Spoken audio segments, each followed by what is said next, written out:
ይህን ታሪክ አዳምጡ። አንድ ሰው ነበር፣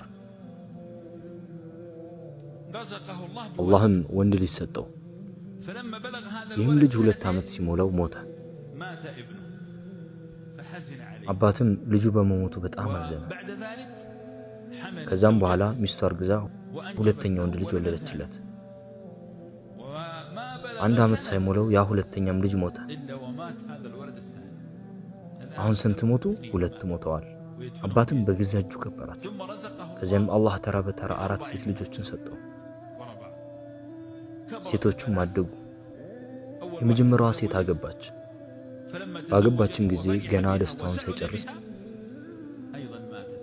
እሷን በ20ዎቹ ዕድሜዋ ሞተች። እሷን ቀበራት። ከዚያም ሁለተኛዋን ሴት ልጁን ዳረ። ልጅም ወልዳ በእሷም ደስታውን ሳይጨርስ እሷም ሞተች። በገዛ እጁም ቀበራት። አሁን 2 ሴት ልጆችና 2 ወንድ ልጆች ሞተዋል። ከዚያም በኋላ ሶስተኛዋ ልጅ 27 ዓመት ሲሞላት እሷም ታማ ሞተች። እሱም ቀበራት። አሁን 3 ሴት ልጆችና 2 ወንድ ልጆች ሞተዋል። ከዚህ ሁሉ ህመምና ስቃይ በኋላ የቀረችው 1 ልጅ ብቻ ነበረች። ከዚያም አላህ ሱብሓነሁ ወተዓላ ወንድ ልጅ ሰጠው። ከልጁም ጋር በጣም ተቆራኘ። ይህንንም ልጅ ከልብ ወደደው። ልጁም ገና 1 ዓመት ተኩል ሲሞላው እሱም ሞተ። አባቱም ቀበረው። ታዲያ ስንቱን ቀበር? 6ቱን ቀበር።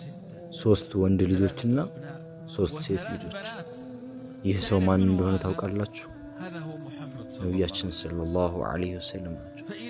ስለዚህ ወዳጅ የሞተበት ሰው ሁሉ አንተ ከሙሐመድ ሰለላሁ ዐለይሂ ወሰለም ትበልጣለህን? እነዚህ ሁሉ ልጆች ሞተውባቸዋል።